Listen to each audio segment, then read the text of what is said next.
देखो भाई, बंगाल में ऐसा यार चालू हो गया है, घर घर फॉर्म पहुंचाया जाएगा।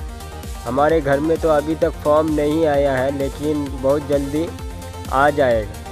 तो गाइस क्या करना है, फॉर्म कैसे फिलअप करना है, उसी सिलसिले में मेरे पास एक वीडियो है, उसको देखना है, समझना है, उसी हिसाब से फॉर्म को भरना है। तो गाइस इस वीडियो को ज़्यादा से ज़्यादा शेयर करो ताकि हर एक बंगाल वासियों के पास पहुंच जाए और वो आसानी से फॉर्म फिलअप कर सके।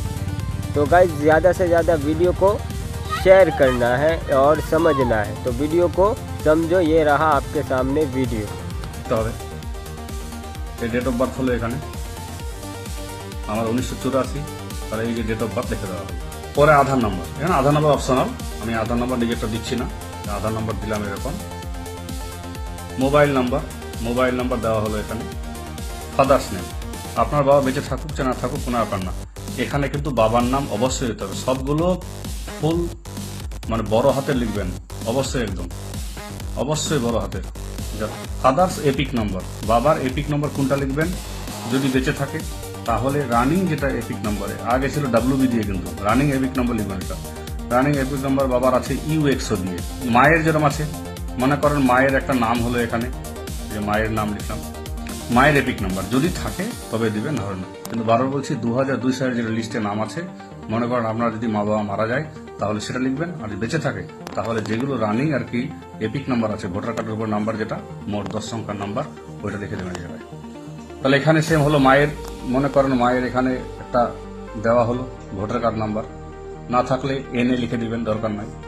স্পাউস নেম এখানে দেওয়া হলো, যদি বিবাহিত হয় তবেই স্বামী স্ত্রীর নাম লিখবে, স্ত্রী স্বামীর নাম লিখবে, এই হচ্ছে কেস। আর স্ত্রী হচ্ছে এপিক নাম্বার, স্ত্রী এপিক নাম্বার লিখতে পারেন আপনি, স্ত্রী যেটা আছে যেরকম আছে নাম্বার। নেক্সট যখন আমার চলে আসবে, এই জায়গায় কিন্তু ভাইটাল জিনিস, যেহেতু আমার জন্ম তারিখ 1984, তার মানে 1987 আগে জন্ম হয়েছে আমার, তার জন্য আমার জন্য এই ঘরটা বরাদ্দ, কারণ 2002 সালের লিস্টে আমার নাম ছিল।